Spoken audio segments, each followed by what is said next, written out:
요한복음 5장. 얼마 후 유대인의 명절이 되어 예수님께서는 예루살렘으로 올라가셨습니다. 예루살렘에 있는 양의 문 근처에 기둥 5개가 있는 연못이 있었습니다. 거기에는 히브리 말로 베데스다라고 쓰여 있었습니다. 이곳에는 병약한 사람, 앞 못 보는 사람, 걷지 못하는 사람, 다리를 저는 사람 등 많은 병자들이 누워 있었습니다. 거기에 38년 동안 병을 앓아온 한 남자가 있었습니다. 예수님께서는 그 남자가 누워있는 것을 보시고 그가 아주 오랫동안 병을 앓아온 사람이라는 것을 아셨습니다. 그래서 그에게 물으셨습니다. 낫기를 원하시오? 병든 사람이 대답했습니다. 선생님, 물이 움직이기 시작할 때 제가 연못 안으로 들어갈 수 있게 도와주는 사람이 없습니다. 제가 물속으로 들어가려고 하면 다른 사람이 저보다 앞서서 물속으로 들어가곤 합니다. 그때 예수님께서 말씀하셨습니다. 일어나서 당신의 침상을 들고 걸어가시오. 그 즉시 그 남자는 병이 나았습니다. 그는 그의 침상을 들고 걸어가기 시작했습니다. 그런데 그날은 안식일이었습니다. 그래서 유대인들은 병이 나은 그 남자에게 이렇게 말했습니다. 오늘은 안식일이요. 안식일에 당신이 침상을 들고 가는 것은 율법을 어기는 일이요. 그러자 그 남자가 대답했습니다. 나를 고쳐주신 분이 나에게 침상을 들고 걸어가거라 하고 말씀하셨습니다. 당신에게 침상을 들고 걸어가라고 말한 사람이 도대체 누구요? 라고 유대인들이 다시 물었습니다. 그러나 병 고침을 받은 사람은 어떤 사람이 자기를 고쳐주었는지 알 도리가 없었습니다. 왜냐하면 그곳에는 많은 사람이 있었고 예수님께서는 이미 군중 속으로 사라진 뒤였기 때문입니다. 얼마 후 예수님께서는 성전뜰에서 그 남자를 만나 그에게 말씀하셨습니다. 보시오, 당신이 이제 건강해졌으니 더 악한 일이 당신에게 닥치지 않게 다시는 죄를 짓지 마시오. 그 남자는 그 자리를 떠나 유대인들에게 가서 자신을 고쳐주신 분이 예수님이라고 말했습니다. 예수님께서 안식일에 이러한 일을 하셨기 때문에 유대인들은 예수님을 핍박하기 시작했습니다. 그러나 예수님께서는 그들에게 이렇게 말씀하셨습니다. 내 아버지께서 지금까지 항상 일하시니 나도 일한다. 이 말 때문에 유대인들은 더더욱 예수님을 죽이려고 안달하였습니다. 그것은 그분이 안식일을 범할 뿐만 아니라 하나님을 자기의 친아버지라고 불러 자기를 하나님과 동등하게 여기고 있기 때문이었습니다. 그러나 예수님께서 말씀하셨습니다. 내가 너희에게 진리를 말한다. 아들은 어느 것 하나도 혼자서 할 수 없다. 아들은 다만 아버지께서 하시는 일을 보고서야 그것을 할 수 있을 따름이다. 그것은 아버지께서 무엇을 행하시든지 아들도 행하기 때문이다. 아버지께서는 아들을 사랑하셔서 그분이 하시는 모든 일들을 아들에게 보여주신다. 너희에게는 놀랄만한 일이겠지만 아버지께서는 이보다 더 큰 일들을 아들에게 보여주실 것이다. 아버지께서 죽은 사람을 부활시키시며 그들에게 생명을 주시는 것처럼 아들도 자기가 원하는 자들에게 생명을 줄 것이다. 이뿐 아니라 아버지는 아무도 심판하지 않으시고 심판하는 모든 권한을 아들에게 맡기셨다. 하나님께서 이렇게 하시는 것은 모든 사람들이 아버지를 존경하듯이 아들도 존경하게 하기 위해서이다. 아들을 존경하지 않는 사람은 아들을 보내신 아버지도 존경하지 않는 것이다. 내가 너희에게 진리를 말한다. 누구든지 내 말을 듣고 나를 보내신 분을 믿는 사람은 영원한 생명을 얻었고 심판을 받지 않을 것이며 사망에서 생명으로 옮겨졌다. 내가 너희에게 진리를 말한다. 죽은 사람이 하나님의 아들의 음성을 들을 때가 올 것인데 그때가 바로 지금이다. 그 음성을 듣는 사람들은 살 것이다. 아버지 속에 생명이 있는 것처럼 아버지께서는 아들에게도 생명을 주어 그 속에 있게 하셨다. 또한 아들이 곧 인자이기 때문에 아버지께서는 아들에게 심판할 수 있는 권한을 주셨다. 이 말을 한다고 놀라지 마라. 무덤 속에 있는 모든 사람들이 아들의 음성을 들을 때가 올 것이다. 선한 일을 한 사람들은 생명을 얻기 위해 부활할 것이며 악한 일을 한 사람들은 심판을 받기 위해 부활할 것이다. 나는 혼자서는 아무것도 할 수 없다. 나는 내가 듣는 대로만 심판을 한다. 그래서 나의 심판은 의롭다. 나는 내가 하고 싶은 것을 하려 하지 않고 오직 나를 보내신 분이 원하시는 것을 하려고 애쓴다. 내가 나 자신에 대해서 증언한다면 사람들은 내 증거를 참된 증거로 받아들이지 않을 것이다. 그러나 나에 대하여 증언하는 다른 분이 계시니 나는 그분이 나에 대하여 증언하는 것이 옳다는 것을 안다. 너희가 요한에게 사람을 보냈고 요한은 너희에게 진실되게 증언하였다. 그렇다고 해서 내가 사람에게서 증언을 받은 것은 아니다. 내가 이런 말을 하는 것은 너희가 구원을 얻을 수 있도록 하기 위해서이다. 요한은 타오르면서 빛을 내는 등불이었다. 너희는 잠시 요한의 빛 가운데서 기뻐하기를 원했으나 내게는 요한의 증언보다 더 큰 증언이 있다. 아버지께서 나에게 하라고 주셨고 지금 내가 행하고 있는 일들이 아버지께서 나를 보내신 것을 증언한다. 나를 보내신 아버지께서 친히 나를 증언해 주셨다. 너희는 지금까지 그분의 음성을 듣지도 않았고 그분의 모습을 보지도 않았다. 또한 너희는 아버지께서 보내신 사람을 믿지 않기 때문에 하나님의 말씀이 너희 속에 머물러 있지도 않는다. 너희는 성경에서 영생을 얻을 수 있다고 생각하여 성경을 부지런히 연구하고 있는데 바로 그 성경이 나를 증언하는 것이다. 하지만 너희는 영생을 얻기 위해 나에게 오는 것을 거절하였다. 내가 사람에게서 영광을 받으려는 것이 아니다. 나는 너희가 어떤 사람인지를 안다. 너희에게는 하나님을 사랑하는 마음이 없다. 나는 나의 아버지로부터 받은 권세를 가지고 왔으나 너희는 나를 받아들이지 않는다. 그러나 다른 사람이 자기의 권세를 가지고 온다면 너희는 그를 받아들일 것이다. 너희는 너희끼리 영광받는 것을 좋아하면서도 하나님께로부터 오는 영광을 얻는 일에는 힘을 쓰지 않으니 너희가 어떻게 나를 믿을 수 있겠느냐. 내가 아버지 앞에서 너희를 고소할 것이라고 생각하지 마라. 너희를 고소하는 사람은 바로 너희가 소망을 두고 있는 모세이다. 너희가 모세를 믿었다면 나를 믿었을 것이다. 왜냐하면 모세가 기록한 것이 나에 관한 것이기 때문이다. 너희가 모세의 글을 믿지 않는데 내가 말하는 것을 어떻게 믿을 수 있겠느냐. 요한복음 6장.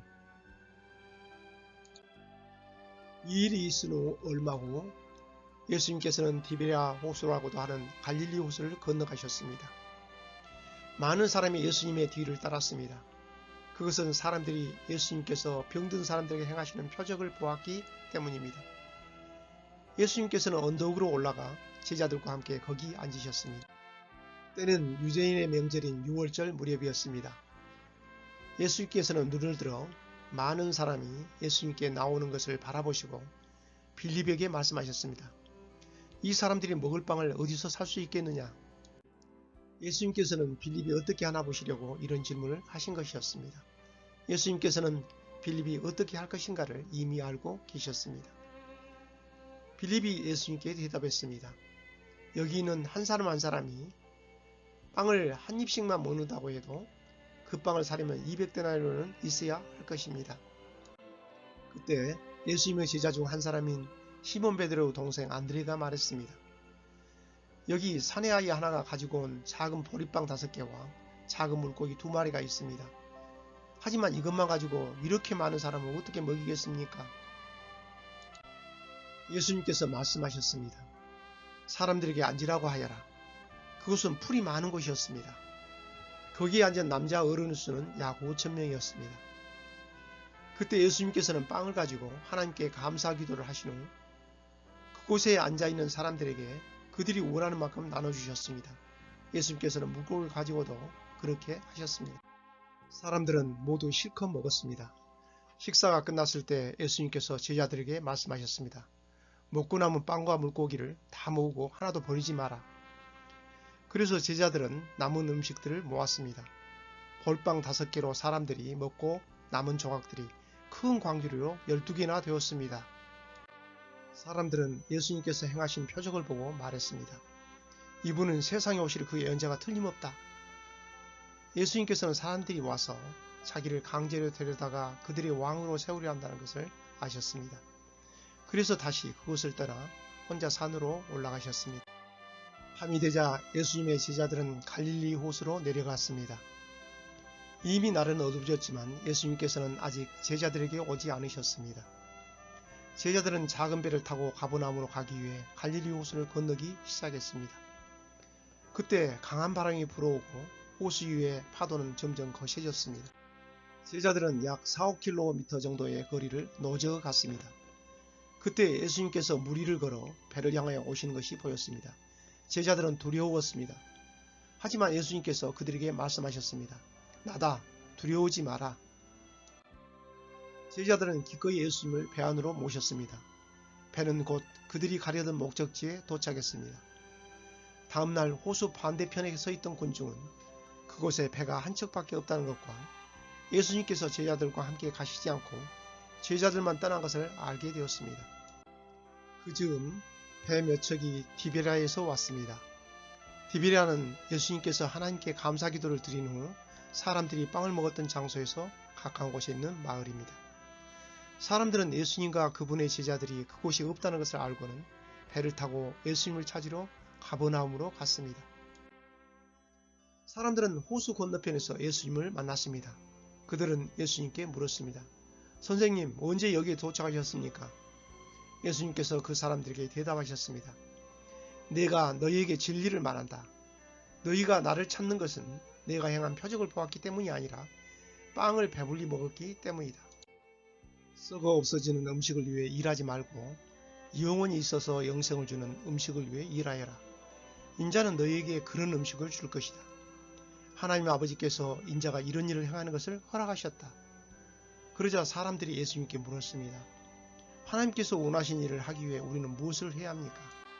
예수님께서 대답하셨습니다. 하나님의 일이란 바로 하나님께서 보내신 사람을 믿는 것이다. 다시 사람들이 물었습니다. 당신은 어떤 표적을 행하여 우리가 보고 당신을 믿게 하시겠습니까? 성경에 하나님께서는 그들에게 먹을 빵을 하늘에서 내려주셨다라고 기록되어 있듯이 우리 조상들은 광야에서 만나를 먹었습니다. 예수님께서 그들에게 말씀하셨습니다. 내가 너희에게 진리를 말한다. 너희에게 하늘로부터 내린 빵을 준 사람은 모세가 아니다. 나의 아버지께서 너희에게 하늘로부터 참된 빵을 주신 것이다. 하나님의 빵은 하늘로부터 내려와서 세상에 생명을 주는 것이다. 사람들이 예수님께 말했습니다. 선생님, 이 빵을 우리에게 항상 주십시오. 그때 예수님께서 그들에게 선언하셨습니다.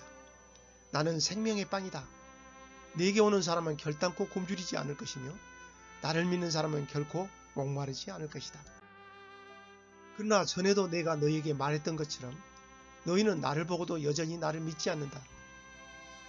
아버지께서 나에게 주신 사람은 다 내게로 올 것이며 내게로 오는 자를 나는 결단코 쫓아내지 않을 것이다. 나는 내 뜻을 이루기 위해서 하늘에서 내려온 것이 아니다. 나는 나를 보내신 분의 뜻을 행하기 위해 하늘에서 내려왔다. 나를 보내신 분의 뜻은 하나님께서 내게 주신 사람은 단 한 사람도 잃지 않고 마지막 날에 그를 부활시키는 것이다. 아들을 보고 믿는 사람은 누구나 다 영생을 얻는 것이 내 아버지의 뜻이기 때문이다. 나는 그를 마지막 날에 부활시킬 것이다. 유대인들은 예수님께서 나는 하늘에서 내려온 빵이다 라고 말했으므로 예수님에 대해 수군대기 시작했습니다. 그래서 그들은 자기들끼리 이런 말들을 했습니다. 이 사람은 틀림없는 요셉의 아들 예수야. 우리가 그의 아버지와 어머니를 알고 있는데 어떻게 그가 나는 하늘에서 내려왔다고 말할 수 있지?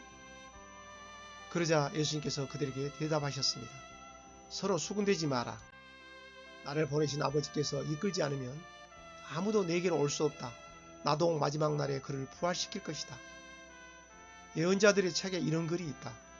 모든 사람이 하나님의 가르침을 받을 것이다.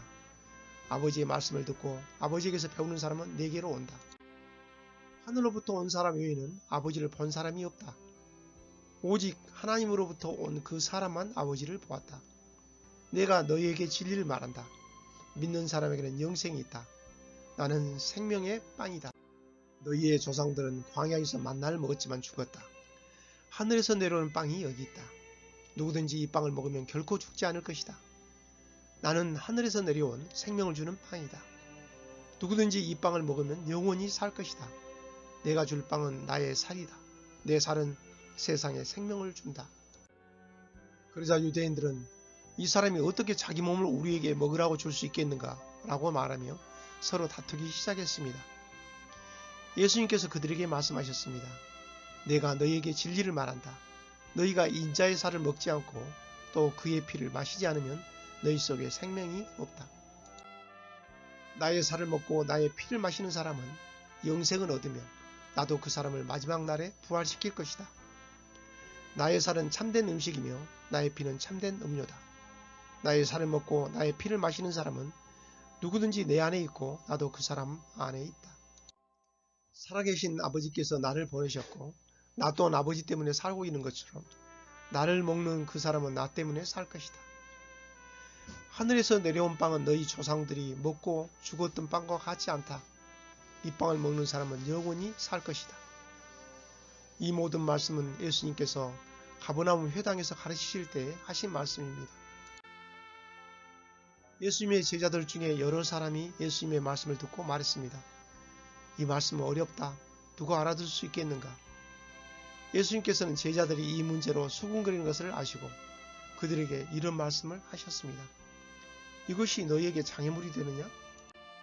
그렇다면 인자가 전에 있던 곳으로 올라가는 것을 너희가 보면 어떻겠느냐? 생명을 주시는 분은 성령이시다. 그러므로 사람의 힘은 전처 쓸모가 없다.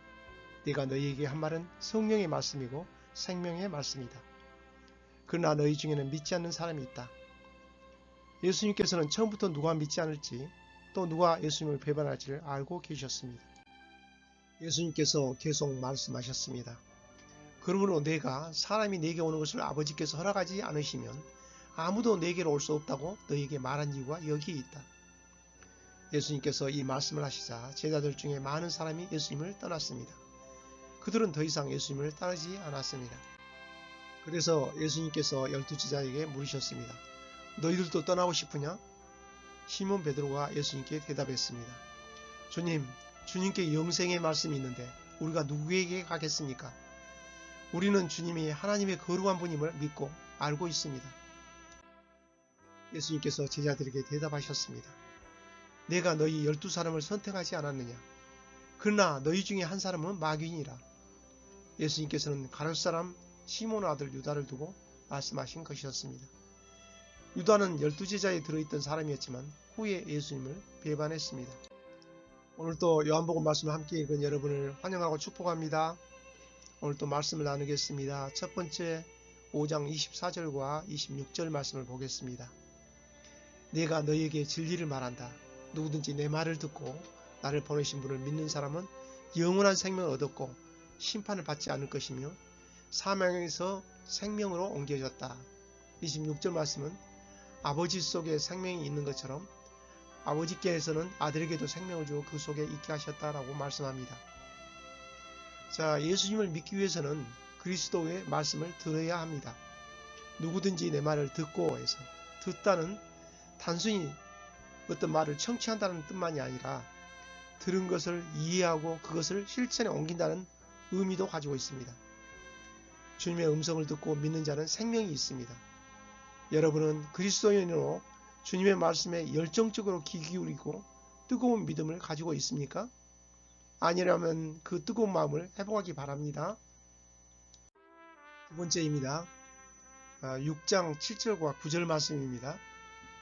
빌립이 예수님께 대답했습니다. 여기 있는 한 사람 한 사람이 빵을 한 입씩만 먹는다고 해도 그 빵을 사려면 200데나리온은 있어야 할 것입니다. 9절입니다. 여기 사내아이 하나가 가지고 온 작은 보리빵 5개와 작은 물고기 2마리가 있습니다. 하지만 이것만 가지고 이렇게 많은 사람을 어떻게 먹이겠습니까? 라고 말씀합니다. 자, 엄청난 무리를 들판에서 먹이라는 주님의 말씀에 제자들은 그 환경과 상황만을 보고 당황하고 난처해 있습니다. 그러나 주님은 보리빵 5개와 물고기 2마리로 5,000명을 모이고도 12광주가 남았습니다.